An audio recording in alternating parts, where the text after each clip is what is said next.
दिल्ली में बहुत सारे बंदर रहते थे तो ये तेज़ आवाज़ करता था और उसके कारण वहाँ पे कार्बाइड बम का लोकल टेक्निक से ईजाद किया गया। लेकिन ये लोकल ना होकर के अब पूरा इंडिया पैन इंडिया में फैल गया है। पैन इंडिया के बिहार बेल्ट में और हिंदी स्पीकिंग जोन में ज़्यादा फैला है इस दिवाली के अवसर पे, और ख़ास करके बच्चे लोग इसमें ज़्यादा नुकसान हो रहा है उन लोग को।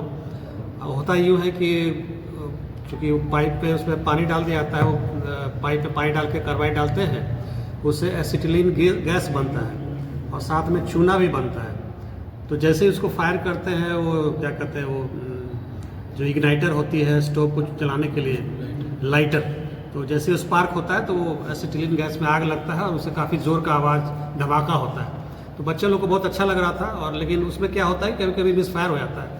तो बच्चे लोग उसी कौतूहल में कहाँ मिसफायर हो गया वो उस नाली में देखते हैं और तब तक फिर दोबारा वो फायर हो जाता है, और उसी वजह से उनकी आँख की रोशनी काफ़ी झुलस भी जाता है। दो नुकसान होता है, एक तो डायरेक्ट जो आग आया उसके वजह से, और दूसरा जो साथ में उसका शॉक वेव हुआ, और तीसरा जो है उसमें जो स्प्लिंटर्स और जो भी गंदगी केमिकल सारा चीज़ जाकर के आँख में जाकर टकराता है। और नुकसान जितना करीबी से अगर हुआ उतना ज़्यादा नुकसान होता है, जो थोड़ा दूर रह के थोड़ा सा बच जाते हैं। हम लोग तो नालंदा ज़िले में खासकर काफ़ी लोगों ने 50 से ऊपर लोगों को देखा है इस टाइप से, और बहुत के रोशनी चली भी गई है। कुछ को हम लोगों ने बचाने में संभव हो पाया, लेकिन बहुत सारे लोग का आंखों का रोशनी चला गया है। अभी इलेक्शन का माहौल है, सरकार भी इस तरफ सरकार का फोकस अभी समझ रहे हैं कि इलेक्शन ज़्यादा है, इस चीज़ पर ध्यान कम है। तो हमारी गुजारिश रहेगी सरकार की कि ये भी इस पर भी ध्यान दे। भला ही अभी दिवाली चली गई है अच्छी बात है, लेकिन अभी आपका छठ भी है, बहुत सारे लोग छठ में भी इस टाइप का गन यूज़ करेंगे। तो अगर ये मैसेज चला जाता है उन तक तो हम समझें कि हमारा मुहिम सफल हुआ। छोटी सी काम ही है कि बस लोगों में जागरूकता फैलाना है कि भाई इसको ना यूज़ करें, और जहाँ भी लोग मिलते हैं उसको बैन किया जाए और किसी तरह धरपकड़ किया जाए। बच्चे लोग को एकदम बोले कि इससे दूर रहें, और अगर नुकसान हो गया तो जल्द से जल्द डॉक्टर के पास मिलें। प्राथमिक उपचार जो है जिस समय होता है पानी से धोएं, साफ़ करें, जो भी कचरा लगा हुआ उसको हटाएं, और जल्द से जल्द डॉक्टर के पास मिलें, और तभी ये हम लोग का जो मुहिम है सफल हो पाएगा। से और जहाँ भी देखते हैं, अभी चूँकि दिवाली ख़त्म हो गया है, जिसमें देखा गया कि बहुत लोग इससे क्षति हुई, बहुत लोगों की आँखें क्षति हुई जी, बहुत लोगों के बच्चों की आँखों की रोशनी परमानेंट चली गई है। ये बहुत बड़ा हार्म हुआ है सोसाइटी के लिए। हम तो यही बोलेंगे कि अभी जो छठ है, जिसमें कि संध्या और सुबह में जो अर्घ पड़ता है घाटों पे, उसमें हम लोग भरपूर मात्रा में बच्चे लोग पटाखे का यूटिलाइज करते हैं।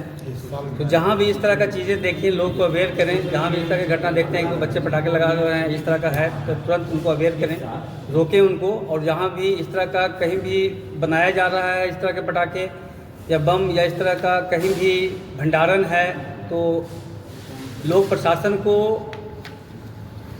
बताएं, जिससे प्रशासन इसमें अपनी एक्टिव भागीदारी करके इसको रोके जल्द से जल्द।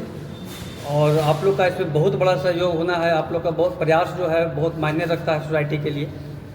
तो हम तो यही कहेंगे कि आप लोग अपने चैनल के माध्यम से इसको जितना प्रचारित कर सकें। अगर ऐसी घटना होती है तो तुरंत क्या करना चाहिए? एक तो है कि उसको पानी से धो लें, जितना जल्दी उसको पानी से धोएं, और जो भी पार्टिकल अगर कहीं से लगता है कि पेनिट्रेट किया है, जो भी छोटे छर्रे की तरह पार्टिकल जो है पेनिट्रेट करते हैं आंखों में या फेस में करते हैं, उसको जल्दी से निकालें। और जो भी निकट के नेत्र चिकित्सक हैं उनसे जाके सलाह लें, ये सबसे जरूरी है।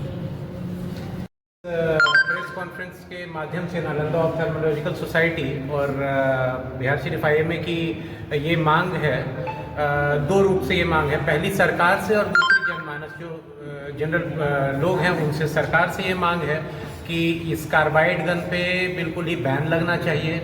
जो कार्बाइड है उसका भी जो अवेलेबिलिटी है उसको लिमिट करना चाहिए, इस प्रकार से कि बच्चों के हाथ में नहीं आ पाए।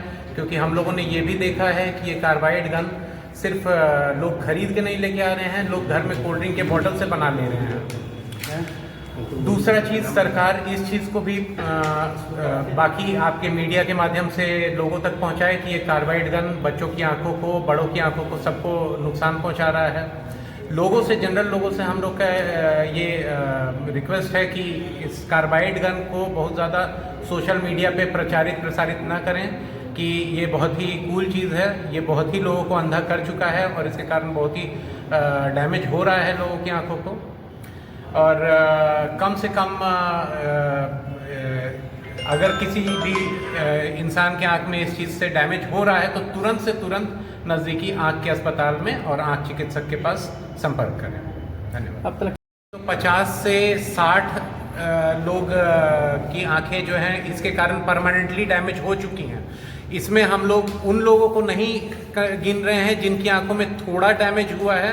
ये 50 से 60 वैसे हैं जिनकी जो अपनी रोशनी खो चुके हैं और जिनका कि पुतली के प्रत्यारोपण से भी रोशनी नहीं आ पाएगी, वैसी स्थिति पहुंच चुकी है।